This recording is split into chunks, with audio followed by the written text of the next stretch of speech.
Olá a todos, meu nome é Clara Afonso, eu sou oftalmologista, especialista em retina clínica e cirúrgica e neurooftalmologia. Faço parte no meu dia a dia de ensino em residência médica e a gente vai ter o prazer hoje de entrevistar duas colegas que também fazem parte de ensino e aprendizado em oftalmologia, atuam em Salvador e eu gostaria que elas se apresentassem. Antes disso, eu vou só abrir para o meu colega Rodrigo se apresentar. Então, pessoal, tudo bem? Hoje não tô deixando Clara na mão, no último evento do podcast ela ficou sozinha de apresentador de host, né? Mas eu sou Rodrigo Daia, sou neurooftalmologista e retinólogo clínico, e hoje a gente vai conversar realmente sobre essa parte de ensinar e aprender oftalmologia, que eu acho que nós quatro somos bem, assim, focados nisso, a gente gosta muito desse tema, então queria pedir para a doutora Mariluz que se apresentasse. Eu vou tirar o doutor depois, quando a gente estiver conversando, né? Fique à vontade. Tá. Eu sou Mariluz Sardinha, sou preceptora de oftalmologia da residência do Hospital Universitário Professor Edgar Santos. Eu trabalho na área de oculoplástica e órbita. Além dessa atividade acadêmica com os residentes, eu faço parte das comissões científicas do CBO, da SOFBA e da Sociedade Brasileira de Cirurgia Plástica Ocular. Bom dia, um prazer enorme estar aqui com vocês. Eu sou Flávia Vilas Boas. Eu me concentro mais na parte de glaucoma, hoje catarata, glaucoma infantil.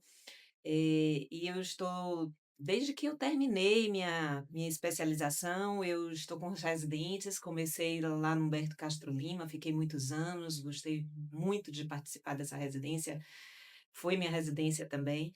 E agora eu estou no Hospital das Clínicas, né, na UFBA, e tem sido um prazer enorme também desenvolver meu trabalho lá. Bom, boa. E também tem a parte de graduação, você também está dando aula na graduação lá Sim, da FAMEB. Então, a gente está aqui com duas pessoas que, como a gente, trabalham com ensino de oftalmologia. Então, a gente queria começar perguntando o que vocês têm achado dessa, talvez uma mudança de paradigma nesse ensino nos últimos anos. Talvez a gente tenha visto mais residências aparecendo, a gente está vendo outras formas de se aprender oftalmo no dia a dia. Eu queria que a Maria respondesse um pouquinho o que é que ela tem achado dessa evolução, talvez aí.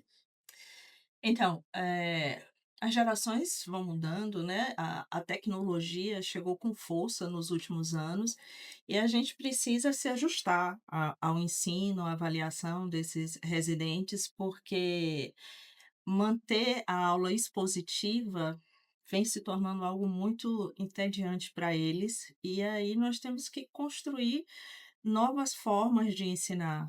As metodologias ativas, elas estão aí para nos ajudar com relação a isso, não é? Fala um pouquinho dessas metas. E o CBO, ele oferece, né, um curso de metodologia ativa de ensino. Eu participei há 2 anos e é muito interessante porque a gente veio de uma realidade de ensino diferente da realidade que a gente precisa ensinar hoje. Então a sensação que eu tive é que o CBO precisou reciclar, os preceptores e coordenadores dos programas de residência. Na verdade não precisou, mas viu essa necessidade, viu que era uma coisa interessante, porque os alunos dessa geração atual estão muito mais familiarizada com PBL, metodologia ativa de ensino, que a gente que não foi dessa metodologia. sem dúvida. Então eles precisaram fomentar isso nos preceptores das residências. Eu achei um projeto O interessantíssimo. que eu percebo é que Você foi minha colega, não essa. foi? A gente fez juntas, não foi? Exatamente. Foi. O que eu percebo é que se essa geração nova, quando eles não participam, eles meio que se desligam. Uhum. Então, eles precisam clicar alguma coisa, eles precisam falar alguma coisa, eh, e de uma certa forma nós também, né. A gente percebe que hoje em dia a interação se tornou uma forma de você realmente sedimentar o conhecimento. Então, conseguir prestar atenção integralmente numa aula durante uma hora, sem uma interrupção, sem um momento de interação, sem um momento de falar, de se movimentar de alguma forma, se tornou um desafio. Eu acho que talvez tenha um componente importante disso, da coisa do nosso span de atenção para qualquer coisa, na verdade, diminuiu muito, né? Hoje você vai para o celular a cada 5 minutos sem nem saber porque você está segurando aquele negócio. Dentro do celular você vai de um aplicativo para o outro de forma errática, muitas Tudo muito vezes. imediato. Imediato, rápido, aqueles É, vídeos a curtos, as coisas gente tudo tem um tempo de atenção menor, muito né, menor. nossa atenção é mais curta. Exatamente. Mas você consegue fazer isso bem, você gamifica um pouco. as Talvez. coisas. Você sempre lança um Kahoot no final. Ali a Kahoot é especialidade, talvez, doutora Marlene. Você Conte. sempre lança uma competição, um game para dar esse interesse. Eu já venho percebendo essa necessidade há algum tempo. Eu também fui colega do mesmo curso de Ah, então eu sou o único preceptoria sozinho, viu, ativa. pessoal? Eu vou Eu já aprender com tinha elas. feito um curso, né, de metodologia de ensino na preceptoria, bem voltado para essa figura do médico preceptor, que hoje é mais um mediador, não é? O ensino, eu acho que de um modo geral, ele se tornou mais democrático. A metodologia eh, tradicional, ele focava na figura do professor exclusivamente. Então, assim, você tinha aquela plateia ali apenas ouvindo o que uma única pessoa falava. O que a metodologia ativa busca é a participação ativa do aluno, na verdade, até colocando o aluno como centro ali daquela atividade. Então, um exemplo de metodologia ativa é a gente discussão de caso, em que o residente ele pergunta, ele sugere. Então a gente vai caminhando junto, né, para um diagnóstico final e uma definição de conduta. A questão do joguinho, né, do carro, ca existem vários exemplos aí de atividade ativa, de metodologias ativas, e essa questão do game, ele é extremamente estimulante, porque é muito dinâmico e E coloca desperta aquela competição, talvez, questão da né? competição entre É. os alunos, então eles ficam muito animados. Eu faço o Kahoot, geralmente eu dou um tema para que eles estudem e depois a gente faz essas questões, as questões são expostas e eles respondem ali, no momento, e o próprio jogo vai dando um pódio, né, uma classificação. Então eles têm não só por responder correto, mas por responder mais rápido. E o que eu costumo fazer nas minhas aulas é já no final voltar e fazer o feedback, para que Uhum. porque o feedback faz parte também ali do ensino. Então isso tudo deixa mais atrativo, o aluno consegue se concentrar mais. Então são três fases. Eles estudam antes, eles fazem aquelas questões e eu já dou o Não, feedback. isso é massa. E assim, uma coisa, retomando o que você falou, bem interessante, da discussão de caso clínico, a SoftBank, a gente tentando retomar os Grand Rounds, teve a primeira sessão disso na semana passada, achei que foi bem legal, a participação dos residentes foi massa, inclusive. E aí, Flavinha estava comentando com a gente mais cedo sobre a questão de caso clínico dinâmico, interativo. Comenta um pouquinho, Flávio, do que você falou de trazer isso para os residentes. Então, a gente já fez esse projetozinho lá no Hospital das Clínicas, né? E que é exatamente a gente trazer um caso e eles irem pedindo o próximo passo. Então, eu trago, o paciente chegou se queixando de visão embaçada. E aí, o que que você vai fazer agora? Então, eu vou pedir os antecedentes. E aí, a gente aparece com os antecedentes. Olha, os antecedentes são esses. E agora? O que que você vai pedir? Ah, eu vou fazer o exame físico. Ou então, eu vou perguntar se ele tem alguma alergia. E, na verdade, a consulta, ela é intuitiva, por si só. Então, o residente, ele vai pedir a mesma coisa que você já fez no consultório.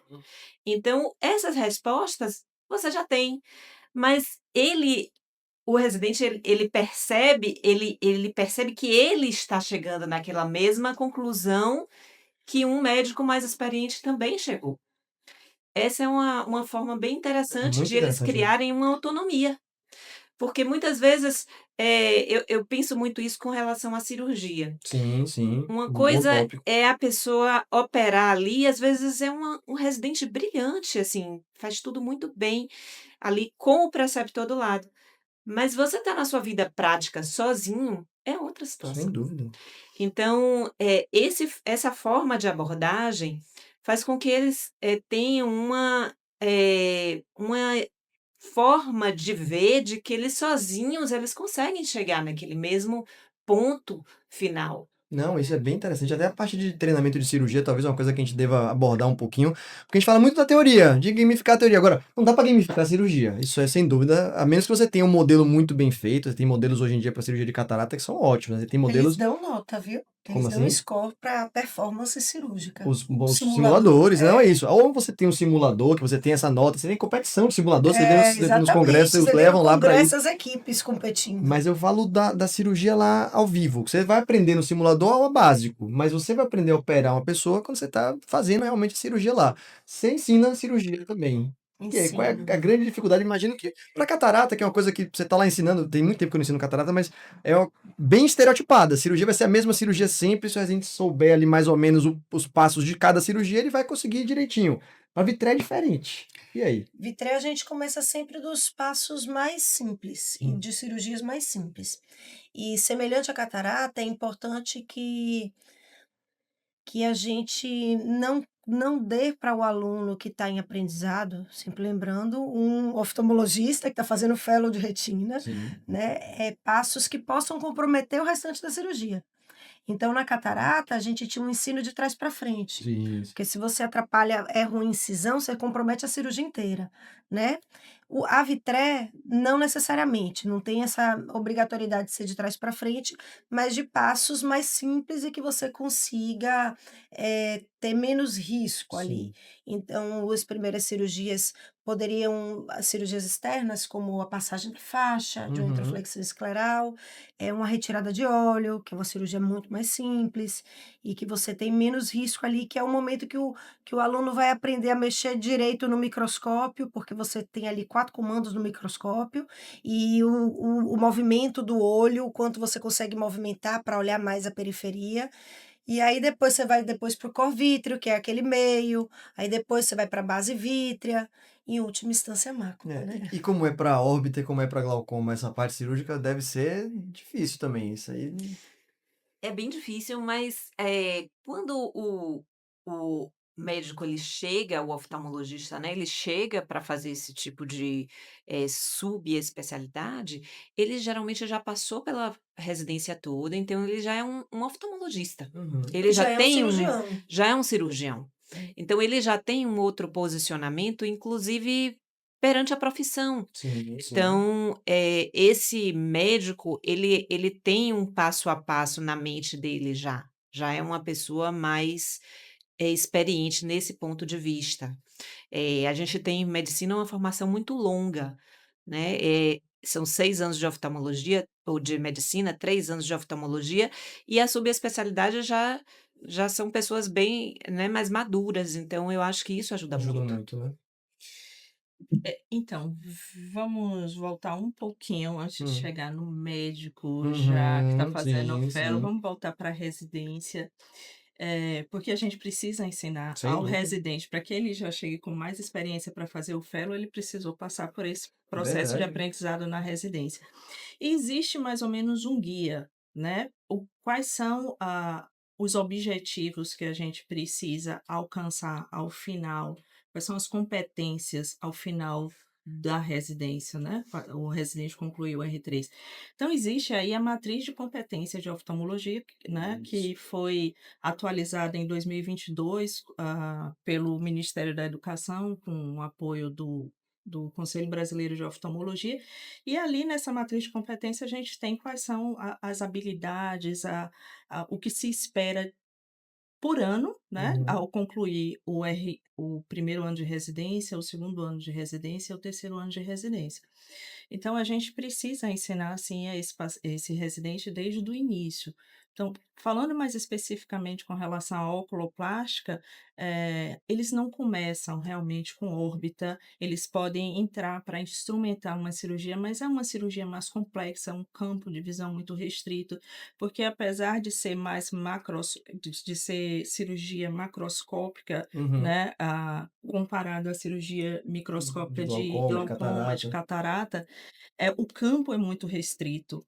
Então, normalmente o residente ele vai aprender um instrumental cirúrgico que é utilizado, porque são coisas muito específicas. Uhum. Os passos da cirurgia, como montar uma mesa de instrumental, e é assim que ele começa. Como a minha área de oculoplástica engloba 3 sub-áreas, que é pálpebra, via lacrimal e órbita, eles normalmente começam pela pálpebra. Então, a Uhum. sutura de pálpebra, porque apesar de ter vindo de uma graduação em que suturava, o instrumental da gente é específico, a pele palpebral é a pele mais fina que se tem no corpo, então você precisa ter o cuidado na O hora da manejo, sutura. né? Exatamente. Então a gente começa a ensinar por esses pequenos Pequenos passos, passos, devagarzinho vai pra chegando lá. mas é extremamente transformador. Eu já falei isso para geralmente nos encontros de despedida dos residentes, que é surpreendente como o R1 ele começa a residência cerca de 6 meses depois, porque eles chegam totalmente perdidos, porque o ensino da Não graduação, o entra. Flavinha pode É. falar melhor, ele é muito restrito Sim. na oftalmologia, mas eles pegam umas coisas muito rápido e eu vejo esse salto muito grande no R1, do início do R1 para o final do R1, e depois no final do R3. No Até porque R3 é precisam, né, Mari? isso, Precisam precisam, sobreviver. precisam, mas no R3, no R1 eles vão pegando ali aquela rotina, aprendendo a fazer os exames e tal.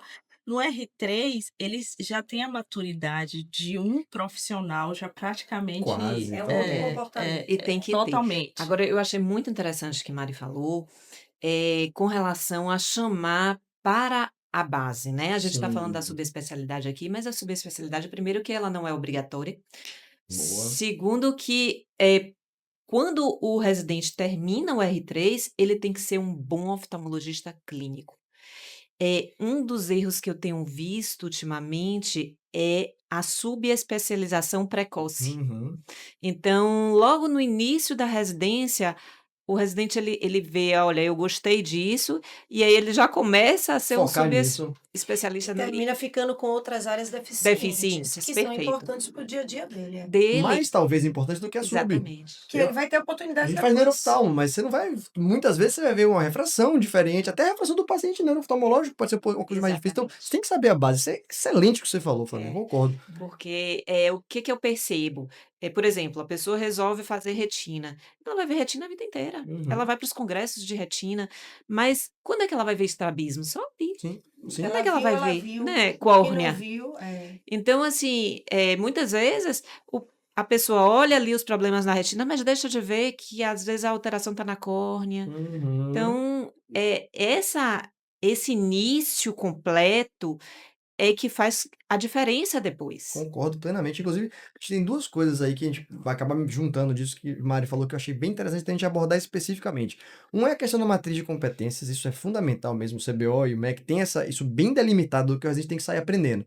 Eu não sei se vocês têm essa impressão de que a evolução dos serviços de residência tem talvez escanteado um pouco isso enquanto pedra fundamental e está sendo uma coisa, se completar tá ótimo. Eu acho que a gente tem uma coisa de serviços que estão trazendo o residente para tocar serviço, para atender ficha, para fazer girar, talvez serviços particulares que precisam muito mais da parte financeira. Tem serviço que o residente está pagando para fazer residência, ou pelo menos coisas parecidas com essa. Então, eu acho que isso talvez seja uma mudança de paradigma que a gente está tendo na nossa oftalmologia, na formação do oftalmologista, que muda muito. É diferente o cara tá ali para aprender, do cara tá ali para tocar uma ficha numa coisa, ele não vai ter nem tempo talvez para ver aquilo. Ele vai atender aquele paciente sem pegar o que aquele paciente tem para ensinar ele, que eu acho que é uma coisa também muito interessante a gente falar. Como você aprende caso a caso. Você vê um caso mais difícil, um caso um pouquinho mais diferente, você vai estudar aquilo ali, você fixa. Você às vezes lembra aquela doença baseada naquele paciente. Se ele estiver só tocando cada paciente a cada 10 minutos para render para o serviço, isso acaba perdendo demais. Isso é uma coisa que você está falando, Rodrigo, que eu achei interessantíssima, porque essa é a diferença entre você estudar para uma prova e Uhum, você estudar para a vida. sim. Porque quando você estuda para a prova, você decora as questões. Sim. Então, o método, a forma como aquilo ali aparece numa prova, etc. Assim, às vezes é um tipo de estudo. Uhum. Quando você estuda para a sua vida, para a sua prática clínica, você está lembrando do que você viu no seu dia a dia. Isso, Então, exatamente. assim, a gente lembra de coisas que a gente viu na nossa residência. Sim, É. E isso. E toda vez que eu mostro um caso clínico diferente, eu ressalto isso. Vocês vão chegar em casa e estudar. Vocês nunca mais vão esquecer. Toda vez que vocês lembrarem da doença, você vai lembrar desse paciente, Uhum. porque é um caso clínico clássico. Então, é a oportunidade que você tem de memorizar contextualizado. Sim. Essa contextualização da vivência prática é importantíssima. Se você consegue alinhar essa vivência prática com o teórico, é que você consolida o conhecimento mesmo. Talvez seja parte do que a gente falou de você ter uma interação. Essa interação pode não ser um jogo, pode não ser uma coisa, mas é lidar com aquela pessoa que tá ali, ver o desfecho daquele caso, se importar com aquilo, levar isso adiante. O fato de você estar sendo. Muitas vezes, você tá na residência, você vai lembrar daquele caso que você pensou num diagnóstico diferencial, você vai falar pro preceptor, o preceptor fez aquela cara de.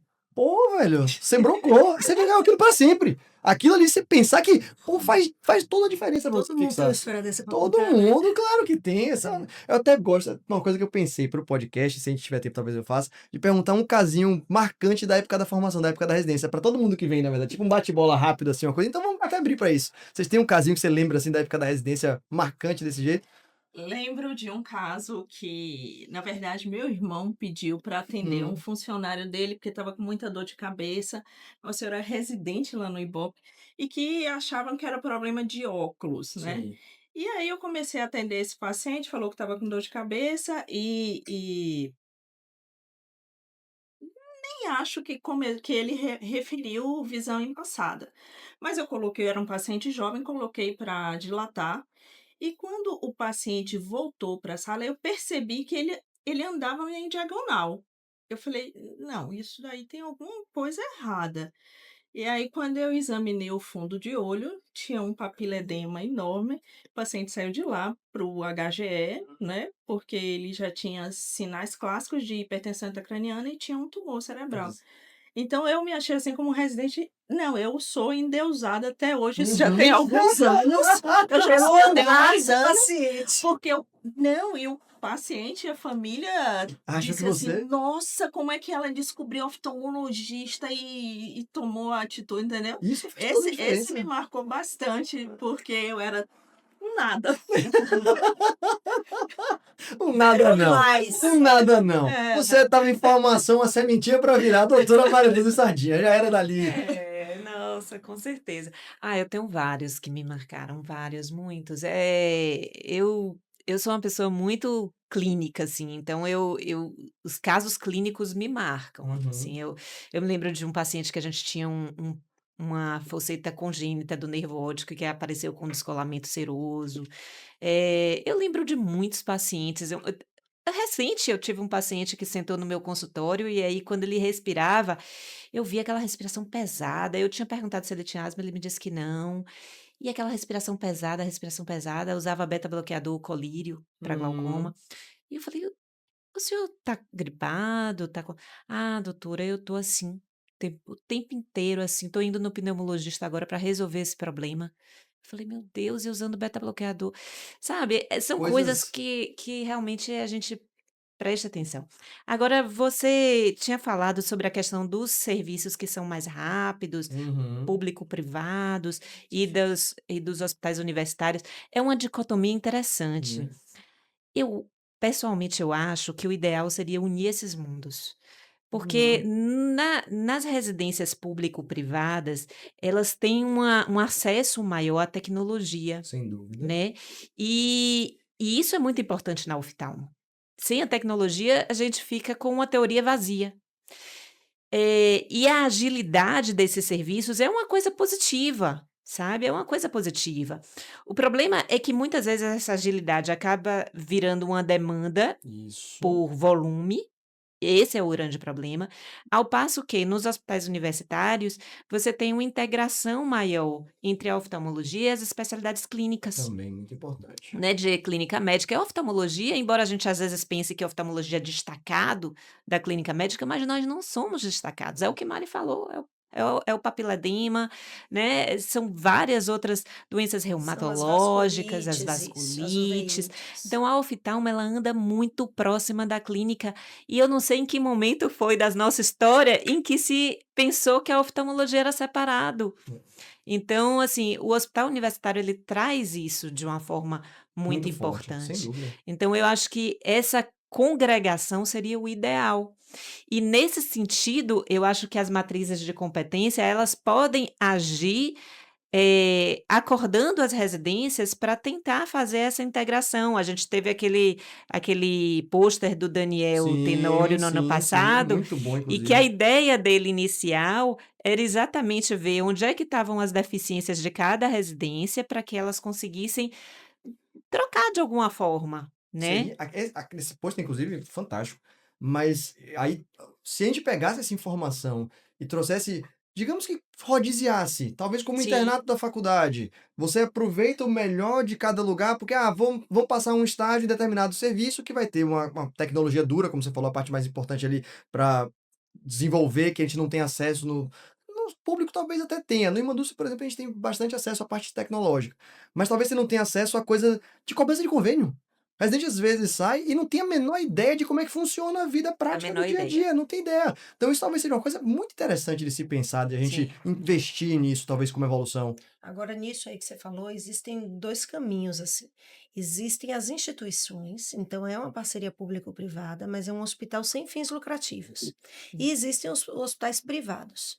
Para mim, o maior desafio é no hospital privado, que é você conseguir alinhar o objetivo da empresa hospital com o objetivo da residência médica. Ali existe uma dificuldade maior. Mas Sim. nos serviços que são instituições sem fins lucrativos e que têm a parte privada com consultas particulares e de saúde suplementar de plano de saúde, e tem a parte do SUS, que é onde principalmente roda a residência médica, você consegue que a instituição tenha uma saúde financeira, porque tem esse movimento aqui rodando bem, e a residência usufrui da tecnologia que essa instituição tem. Sim. Essa é uma situação que acontece no Humberto Castro Lima, é a Uhum. situação que Sim. acontece no Santa Luzia, e eu não sou da Humberto Castro Lima, você vai poder dizer maior, eu digo pelo Santa Luzia, existe uma harmonia interessante nesse Sem sentido. dúvida, sem dúvida. O Santa Luzia ele faz um trabalho para sociedade soteropolitana de assistência e, às vezes, até com gratuidade, muito importante para a população, sabe. Então, Sem essa dúvida. junção é uma junção muito As significativa. residências, em geral, elas são muito importantes para a sociedade em geral, muito, muito. E todas essas residências, como eu estou dizendo, elas têm pontos muito positivos, muito positivos. Sem dúvida, qualquer tipo de residência, ela vai ter pontos mais fortes e pontos mais frágeis, Concordo, né. sim. É é isso que o Rodrigo falou, talvez a união, a passar por um lugar ou passar por outro, fosse muito interessante. Então, assim, como um todo, não tem serviço perfeito, É. né. Algumas coisas aqui. A matriz de competência, ela é como se fosse, assim, o ideal Uhum.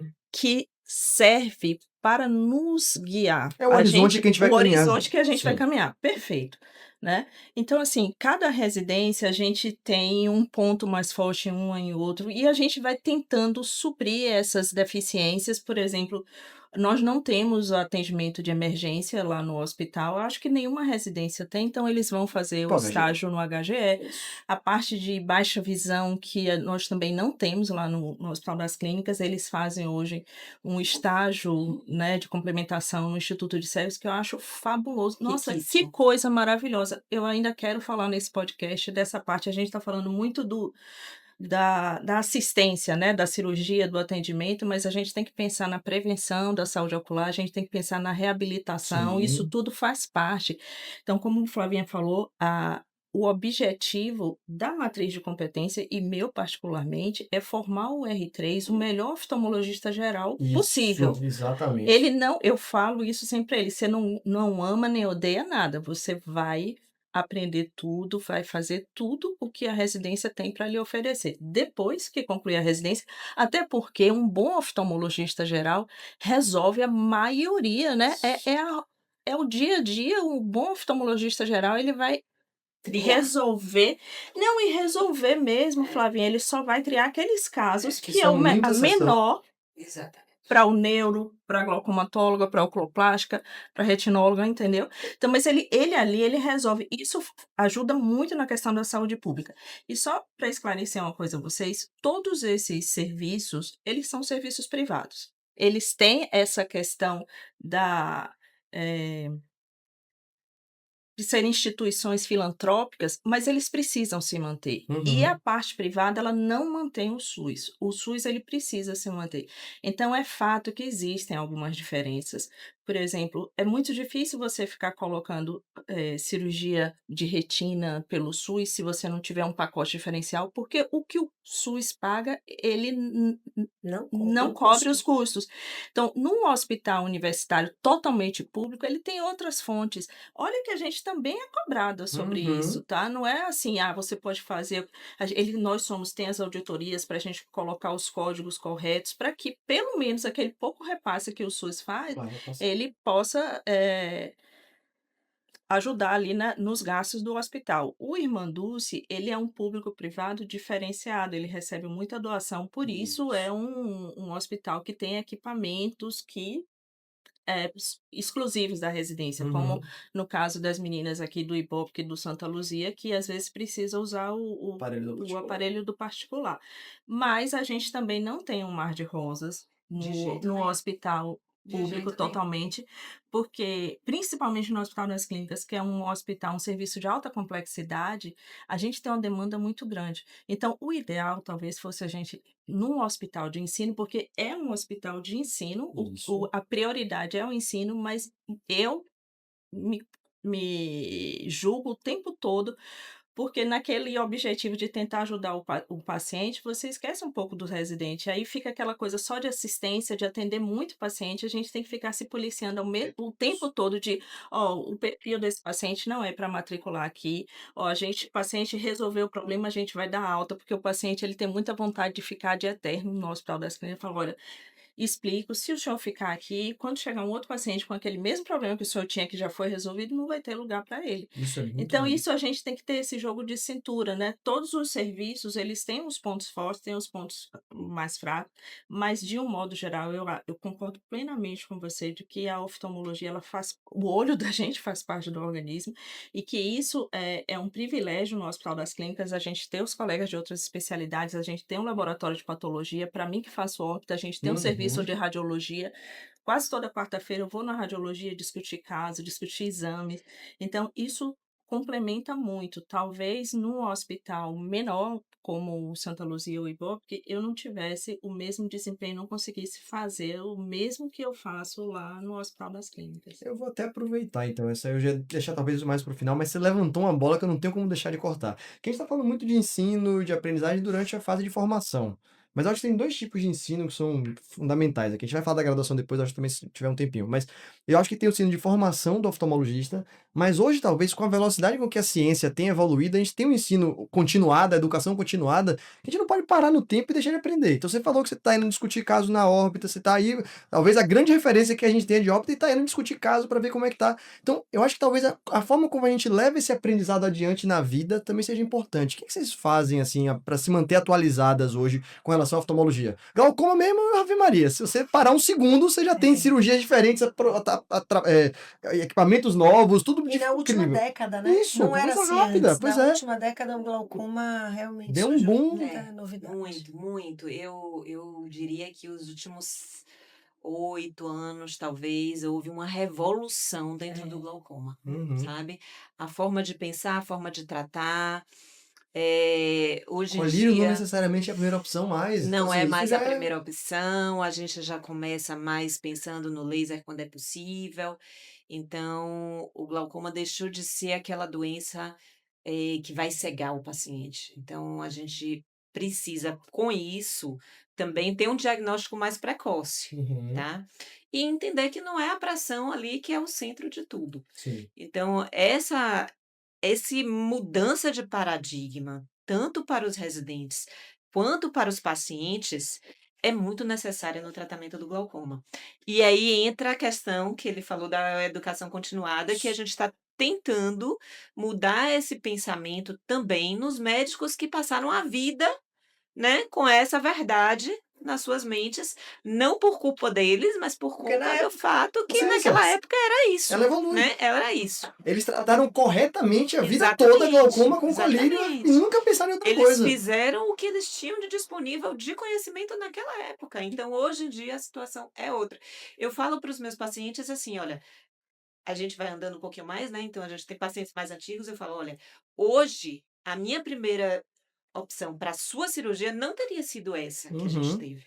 Então olhe bem que é o mesmo paciente, é a mesma médica, o que que mudou? Mudou o O tempo, tempo, Sim, isso. mudou o tempo". É. Então, assim, às vezes o paciente ele não entende: "Poxa, doutora, por que que não me ofereceram naquela época essa lente para eu botar na minha cirurgia de catarata?" Eu falei: "Porque não Não tem. existia". Assim como nesse momento, se você for operar um paciente de catarata, você tem que explicar a ele: "Olha, essa é a opção melhor para você hoje, talvez ano que vem tenha outra", né. Então é uma ideia. Mas Não, e na como neurooftalmo a gente vê doenças novas é. surgindo. A gente classificava todo mundo como neurite atípica, né, e hoje a gente sabe que isso aqui era relacionado a MOGAD, isso aqui era de neuromielite óptica. Então, não só em relação à tecnologia de novas propostas terapêuticas, como a gente vê na retina, algumas medicações surgindo para atrofia, que a gente não tinha nada antes. Então, não só isso, como também elucidação de quadros clínicos que não eram ali semelhantes, e aí a gente vai vendo uma descrição de novas doenças e que muda a terapêutica. Isso, talvez esse seja o Principalmente principal. É. a terapêutica de um paciente com MOGAD, com neuromielite, é diferente da terapêutica de uma neurite óptica secundária à esclerose múltipla Sem dúvida. ou idiopática. Então, se você não acompanha esse desenvolvimento, você trata errado, você investiga errado, você trata errado.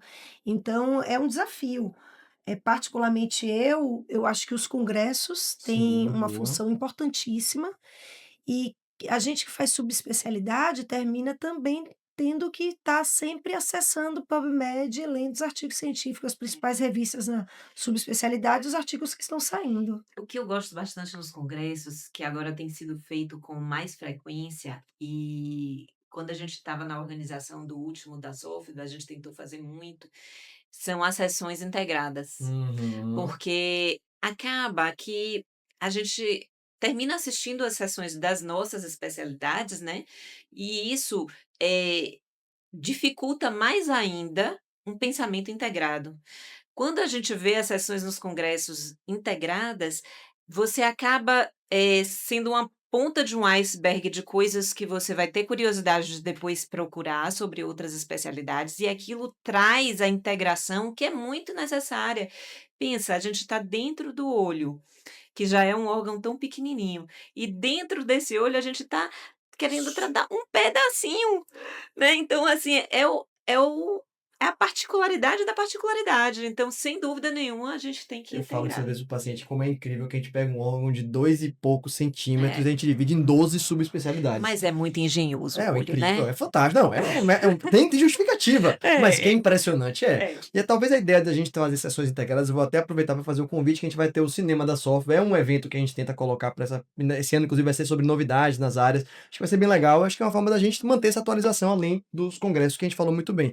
Mas eu acho que o congresso é importante, essa discussão talvez de sessões integradas, você tentar ir no congresso para coisa que não é da sua área, essa coisa de vá ver uma área completamente Mas como a diferente. gente não vai, as sessões integradas fazem isso. Não, é isso, exato. Congressos como os congresso do CBO, o congresso da USP tem sempre essas sessões de Sim, aluno de sim. USP que são ex-alunos, e aí a gente vai Sim. apresentando casos clínicos, então são várias especialidades diferentes, então os congressos que não são da subespecialidade terminam nos dando essa oportunidade, É né. porque ancora o seu conhecimento em alguma coisa que você Já sabe, conhece. porque quando você entra numa sessão, por exemplo, de córnea, você fala: "Meu Deus, Que eu bom que você não pensou córnea, sei era exatamente o nada, que eu falaria também, que coincidência. A eu não sei Sei de por onde vai. nada". A gente uma vez pegou no congresso da SOFBA, pegou uma parte de neurooftalmo e colocou só com doenças que mimetizam outra sub, Uhum. É. como glaucoma, por exemplo, como Aham. maculopatia, de diagnósticos diferenciais para isso, né. Dá pra dizer que toda doença difícil da neurooftalmo é uma doença de retina, na verdade? Não, mas que mais? Eu não tô tão ruim na córnea, viu. Eu É tenho um mesmo? paciente de oftalmopatia tireoidiana e ela voltou com uma irritação no olho: "Doutora, tem 15 dias, estou com o olho muito irritado, uma fotofobia, tal". Hã. E aí eu falei: "Nossa, será que reativou a doença?". Eu tinha feito pulsoterapia no ano passado, relativamente há pouco tempo, e vinha evoluindo tudo bem. Quando cheguei lá, olhei um olho vermelho, reverti a pálpebra, não tinha nada, mas era o olho esquerdo, o olho vermelho. E aí, quando eu pinguei a fluoresceína, tá lá um dendrito e eu totalmente Boa! Aí a sim, ceradite herpética da minha E paciente. volta a retomar aquilo que a gente falou, que você é oftalmo geral antes de ser subespecialista. Pois Se você não tivesse pois aprendido a é. ceratite herpética, Não, não não, tinha não, não descoberto, não tinha teria resolvido. descoberto, né? Não, Falando em ceratite herpética, outro dia eu recebi um paciente para operar de glaucoma e que o problema dele, na verdade, era uma ceratite herpética. ele é... Então você não está tão ruim de Pô, Não, a misericórdia. gente se esforça. não, eu acho que ela tava pensando numa córnea um pouquinho mais profunda, Eu tava sabe? pensando nos DISECs, nos Isso, Realmente, Você- esses transplantes Você pensar, lamelares. não, nem transplantar. Hoje em dia o pessoal faz só um cortezinho, é, tira a DCM e bota colírio e o paciente melhora. Então, assim, Pensando especialista em córnea, vendo você falar um cortezinho pessoal. tipo meu pai, pensando eu vendo as coisas na mesa dele, né? Mas, então, assim, eu acho que isso é uma coisa que a gente deve reforçar sempre, né? De buscar atualização. A gente tem muita coisa nova. A oftalmo toda a medicina provavelmente deve estar evoluindo, a gente é muito focado nisso, mas essas evoluções muitas vezes mudam paradigmas mesmo. A coisa do glaucoma muda paradigma, os transplantes de córnea mudam paradigma, você pensar que você pode fazer um transplante que tem taxa de rejeição zero, ao invés de fazer um transplante penetrante, e assim com um resultado ótico melhor. O neurooftalmo tem essa questão diagnóstica, categórica, terapêutica aí, que é muito significativa. A retina, pô, a gente hoje em dia tem 4 pelo menos medicações para tratar edema macular. Você tem a questão de switch medicamentos. 4 não, 4 tô falando de anti-VEGF, que você ainda tem os corticoides também juntos. Então, se a gente ficar parado numa área de conforto, a gente pode estar deixando passar coisas importantes para os nossos pacientes, sem dúvida. Na verdade, o médico, ou talvez a gente possa expandir para qualquer Qualquer área, né? profissão, ele não pode ficar parado. Sim. Hoje, as mudanças, a tecnologia trouxe muita coisa numa velocidade que é difícil acompanhar. Mas para a gente que está relacionado diretamente à formação de profissionais, não tem como a gente Não. Não existe essa área de conforto, Não, não pode existe ser. né? essa Não zona de existe. conforto, não É, existe. E assim, os congressos, os artigos científicos, o residente nos ensina também Isso! bastante, Boa! entendeu? E da mesma forma que a gente busca, porque essas pessoas que sempre viveram numa zona de conforto, porque eles aprenderam e achavam que ia para o consultório deles e ficar ali, pronto, já está para o resto da vida, tá bom. Eles hoje precisam voltar para essa reciclagem, para essa educação continuada. E a gente precisa também tornar atrativo, por isso a gente fica Isso!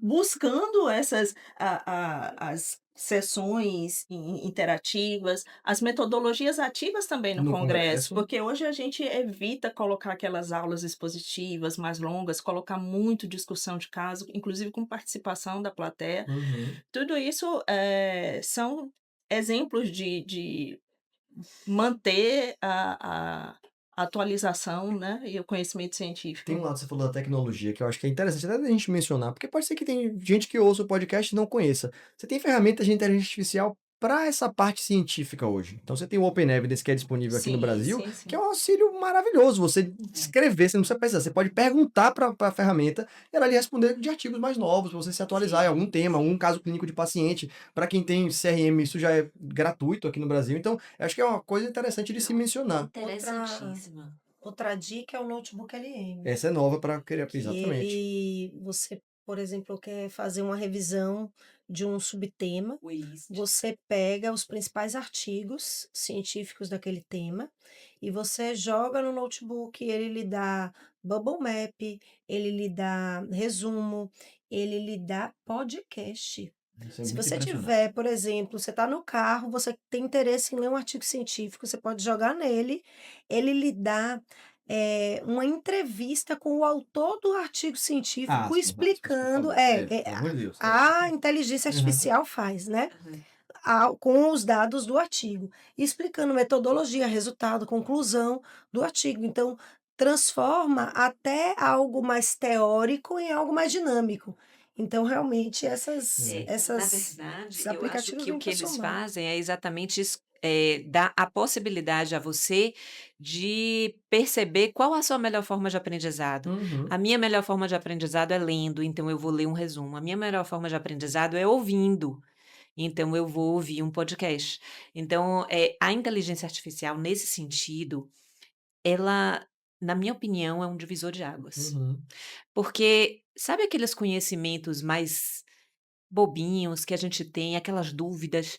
Poxa, será que uma coisa boba do seu dia a dia que você não tem coragem de perguntar a ninguém e que você demora um tempão para procurar no livro, você vai ali no Open Evidence, por exemplo, é mais difícil procurar numa inteligência que não seja Sim, de tem que ser ci focada para científica, isso, tá, sem tem que dúvida. ser focada para isso, porque hoje em dia a gente sabe que tem algumas inteligências artificiais que inventam Que mesmo, né, alucinam, é. que inventam. É. Então, assim, se você Isso é tiver uma bastante.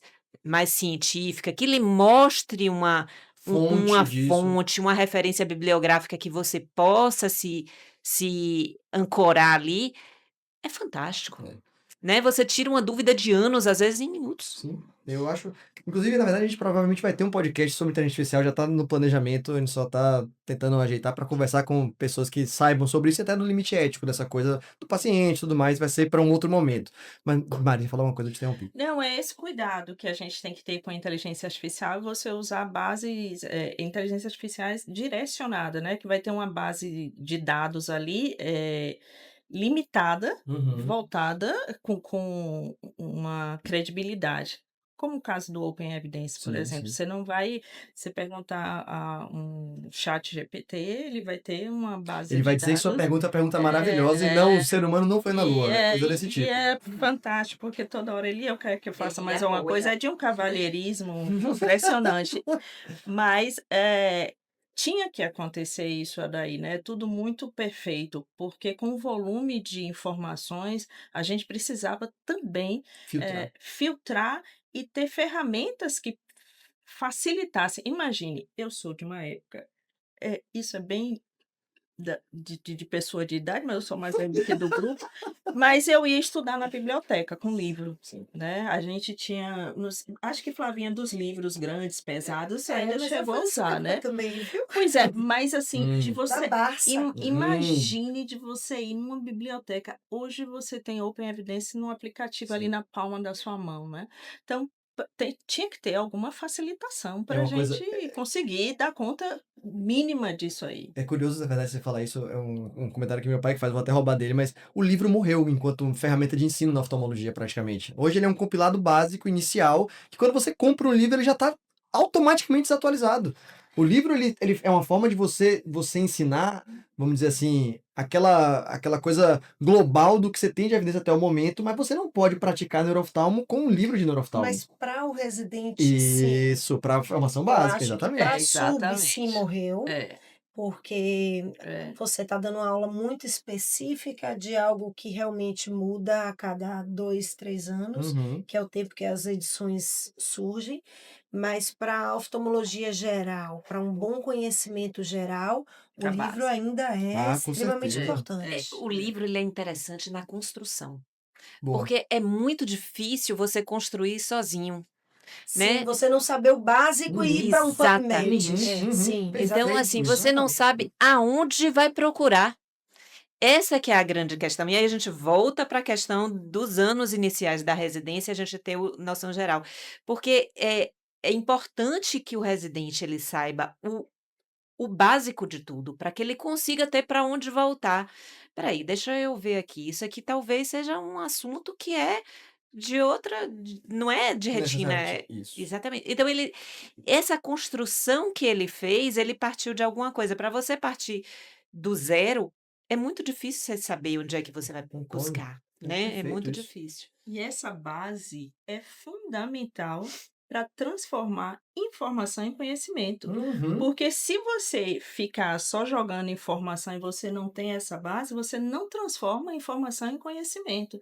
Então, essa é a diferença do profissional que tem uma formação, que tem uma base, do paciente que acha que ele é médico porque ele leu tudo ali na. Isso. É. E aí, agora que você falou em informação, eu vou colocar um radicalzinho no começo para falar que também tem um motivo da desinformação, que tão fácil apareceu a informação, tão fácil apareceu, o conteúdo chega na gente que chega desinformação demais. Inclusive com colegas médicos, Sim. oftalmologistas, colaborando para essa questão da desinformação. Então, acho que talvez a parte de educação continuada, e na verdade a formação sólida, básica, durante a residência, e a educação continuada, para você acabar não caindo nessa coisa do que é palatável, parece interessante, parece massa você tratar determinada doença. Ah, colegas tratando esclerose múltipla, glaucoma com vitamina D, o que o pessoal tem É. feito, um absurdo. Então, é falasse cúrcuma, coisas assim, que você tem uma Qual é a evidência real disso, nenhuma, né? Então, assim, né? você fala e você usa talvez uma posição de. Você consegue acessar essas pessoas e as pessoas estão aprendendo.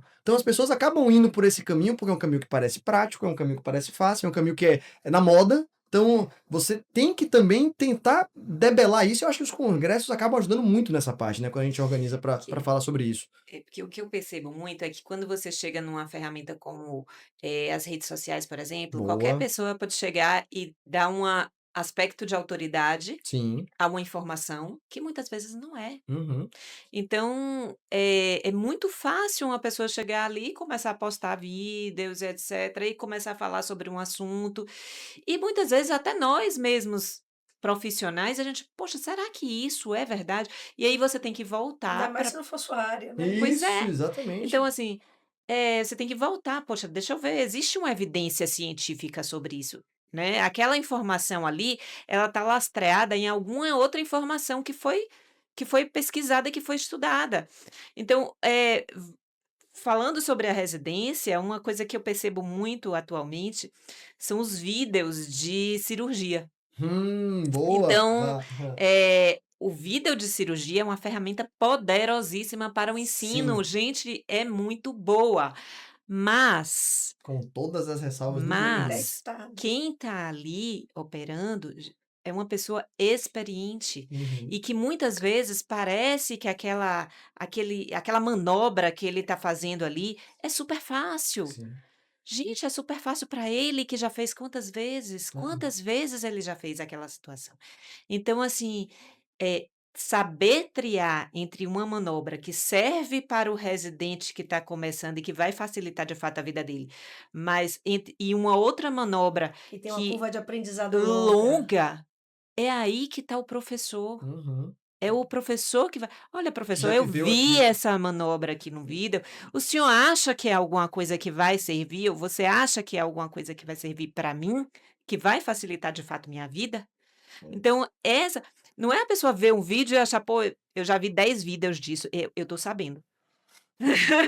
Não, mas a gente ri, mas Uhum. é verdade, É gente, é demais. real, é real. Acaba virando um consumo ativo como uma forma de hobby. O residente se vê fazendo aquilo ali para falar assim: "Pô, eu vou estar igual a, sei lá, o Dai Devgan", que é o que o pessoal Pois adora, o é. Career Coach, eu vou fazer igualzinho ele. Meu amigo, aprenda a sulcar primeiro o seu negócio e depois você vai para um outro passo a mais, uma coisa então, você falou até dos vídeos de Instagram, vídeo de YouTube, mas tem muito essa grandificação, assim, essa grandiloquência nos vídeos em congresso. O Resident acha que aquele vídeo que ganhou o prêmio de um cara chegou lá e fez a primeira vez e deu certo. Na Pois é. verdade, quantas vezes ele não Deu fez errado. aquilo e deu errado, Pois até é. ele chegar no vídeo que ganhou o prêmio? E isso é uma questão que ela gera 2 situações ruins, né. Gera uma frustração no próprio residente, Sim. que às vezes ele não consegue chegar lá naquele efeito: "Poxa, eu não dou para isso". É como se fosse uma coisa assim, tipo, você nasceu pronto, Uhum. entendeu? Ou você faz a sua primeira catarata e é sucesso total, Já é desse jeito. exatamente, eu nasci com aquela habilidade, ou você, tipo, não fez e aí, não tenho essa habilidade, não Sim. tenho essa capacidade de fazer cirurgia de catarata, vou passar para outra coisa. Tô falando catarata aqui, porque é uma É uma cirurgia forma mais todo mundo mais todo residente comum, acaba fazendo, tá, tá lá mais perto, né. comum. Sim. Mas assim, é para tudo. Então ele acha, se eu fiz a primeira vez e deu muito certo, beleza, se eu não fiz e não deu certo, Uhum. não quer dizer que uma residência que seja um serviço que não seja de Seja ruim. várias não é que não seja ruim, não tenha a possibilidade de, fazer essa integração com a clínica, por exemplo. A gente vê vários serviços que são só de Sim. oftalmologia que É. têm essa integração de uma forma muito positiva, Não, eu acho Sim, isso tá? e massa. você já termina conhecendo serviços que acolhem e que você consegue fazer essa Exatamente, parceria. caminhos, né? Então, eu tenho alguns pacientes que eu preciso da equipe da neurocirurgia, então eu tenho alguma referência na neurocirurgia Exato. do Roberto Santos, na equipe da neurocirurgia do Hospital do Subúrbio, então você consegue fazer esse Exato. link. Até porque essa vai ser nossa vida no consultório. Você não vai estar Exatamente. Isso. com um médico clínico do seu lado. Você vai ter que depois fazer essas parcerias mesmo, e talvez para os os serviços que não têm, essa parte sistêmica tão próxima, só seja uma antecipação do que a gente vai viver na nossa prática. Sim. Tem que ter uma Sim. rede de apoio. Ah, isso é fundamental, eu gosto muito disso. Mas falando das outras especialidades clínicas que a gente tem, esse plus, né, por estar num hospital de clínicas, mas, por outro lado, a gente sempre precisa, eu acredito que nenhum serviço, pelo menos aqui das residências, seja tão completo que não precise. Eu acho que todos, pelo menos na parte de emergência, tem que ir para o Ah, isso HGE. aí. A gente tem a questão também da baixa visão, que a gente não tem, vocês têm, mas a gente, quer dizer, Ibopc Ou seja, tem. tem. Santa Luzia, eu não Igual tem sei. também. Ibopc tem, eu tenho certeza que tem. Então a gente vai complementando da melhor forma, porque assim, o fato de não ser aquele ideal da matriz de competências não impede que a gente busque alternativas para poder se aproximar mais Sem desse dúvida. ideal. Vamos falar rapidinho, então, só sobre a parte de graduação. Era isso que eu ia falar. É. Lá no HC, na USP, a gente tinha uma procura baixa dos alunos da graduação por oftalmologia. Até que foi feita uma reformulação do ensino da oftalmologia na graduação. Nós R3, na época que eu era R3, a gente começou a participar, os R3 que tinham interesse em acadêmicos, né, ou em preceptoria, ou em mestrado, ou em doutorado, participavam desse ensino com a graduação. E isso gerou um reflexo de uma procura muito maior dos alunos da graduação em oftalmologia, porque eles terminaram tendo uma vivência maior, eles rodavam com a gente no ambulatório, então eles tinham uma integração teórico-prática e aumentou muito a procura entre os alunos da graduação por oftalmologia. Então, qual a importância que você vê da graduação para o futuro da oftalmologia ou da inserção de uma oftalmologia um pouco mais presente, prática, dentro do serviço da graduação? Eu acho que a oftalmologia dentro do serviço da graduação não é importante só para a escolha da oftalmologia como uma especialidade. Eu acho que principalmente é olhar para a oftalmologia como uma parte do corpo, Uhum. né? O problema nosso talvez é o problema e solução, né? Sim. Nós somos muito tecnológicos e a gente se perde naquela tecnologia. E e é isso, é sobre o paciente que eu falei no início, né, um paciente com asma, por exemplo, que às vezes o pneumo não perguntou: "Olha, você usa beta bloqueador?". Então, assim, é como se colírio não fosse remédio, Isso, até exatamente. para o médico. Então eu sempre quando eu vou, conversar com os alunos da graduação, a primeira coisa que eu falo com eles é: "Olha, vocês podem não sair daqui oftalmologistas, mas vocês têm que saber muito mais do que o leigo". Uhum. Eu acho que essa é a grande situação, porque eles têm que entender que o olho faz parte do corpo e que tudo que a gente tratar ali, a gente pode ajudar também, Sem né. dúvida. Sim. A oftalmologia, ela traz informações muito interessantes para algumas síndromes, né. Sim, e eu vejo isso, por exemplo, na endócrino, já é algo estabelecido, Sim, você vê de rotina, a gente via na residência interconsulta da endócrino e da nefro para avaliação de fundo de olho, até para ajudar eles a estadiarem a sim. doença, tá? Então isso é estabelecido, mas você não vê isso tão forte dentro da neurocirurgia, Ah, não. por exemplo, Na cardio tem. de cardio, endócrino e nefro, tem. Mas, por exemplo, alguns procedimentos que estão de lesões que estão perto de via visual, é muito importante que o encaminhamento para o neuroftalmologista seja pré-procedimento, porque pós-procedimento você não consegue discernir se foi lesão do procedimento, se era lesão prévia, se é lesão de remanescente de Até tumor que questão ficou. prognóstica, né. Exatamente. Então, assim, até quando você para você indicar o Sim, procedimento, sim, que às sim, pois vezes é. você tem só a O aspecto neuroimagem anatômico ali, tá ali e na verdade não e tá tendo funcionalmente você precisa discernir se está tendo compressão e lesão daquela via visual, a gente consegue discernir isso clinicamente, através de acuidade visual, de campo de OCT, que não necessariamente a neuroimagem vai corroborar, você quer ver tá? uma coisa, uma situação prática disso que você falou até do saber mais do que o leigo é muito importante, que eu vejo às vezes o paciente pedindo autorização para usar corticoide de preparo para alergia de alguma coisa, uma dose de corticoide porque o paciente tem glaucoma. E aí o médico lá não acha que ele pode prescrever uma dose de corticoide porque o paciente tem um glaucoma, que ele acha que ele vai cegar. Gente, até fisiopatologicamente isso é absurdo para qualquer condição. Então, saber esse básico, eu não vou saber nada da cardio, eu Sim, vou saber um pouquinho de pneumo, porque minha esposa é pneumo, mas o sim. resto das coisas você tem uma noção limitada. Mas pelo menos você tem que saber o que faz sentido e o que não E faz. cada vez mais a gente tem essa inter-relação. Daqui a Sim, 2 semanas eu vou dar uma aula numa mesa redonda de semaglutida pelo risco de neuropatia óptica isquêmica. maluquice também. Então existem essas relações que é importante que você tenha uma oftalmo mais consolidada na graduação mesmo. Ó, de novo, com relação ao hospital de clínicas, essa já é uma realidade que a gente tem lá. O neurocirurgião, ele pede avaliação oftalmológica para todo paciente antes de cirurgia de hipófise, pelo menos. Eu De acho. adenoma de hipófise, o paciente vem, e era eu quem fazia isso, porque Rafa não estava lá, eu não sou Uhum. neurooftalmologista, mas enfim, a gente avaliava a função do Sim, nervo sim. óptico, fazia um OCT também,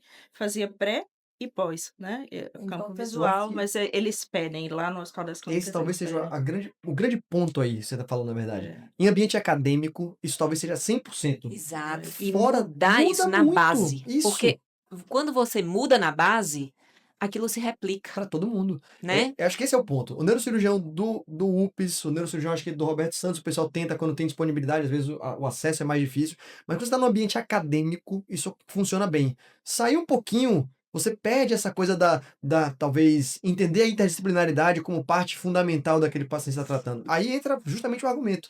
Se você ensinar oftalmo do começo, se você perceber essa Exatamente. importância de antes, você vai formar profissionais que vão interpretar bem aquilo que está ali. Não necessariamente para fazer oftalmo, que também é muito importante. A gente tem que saber. Você precisa conhecer a especialidade para saber se você quer ou não fazer. Não é nem dizer que você queira, mas pode ser às vezes você não queira, e você só não sabe que você não quer porque você não viu.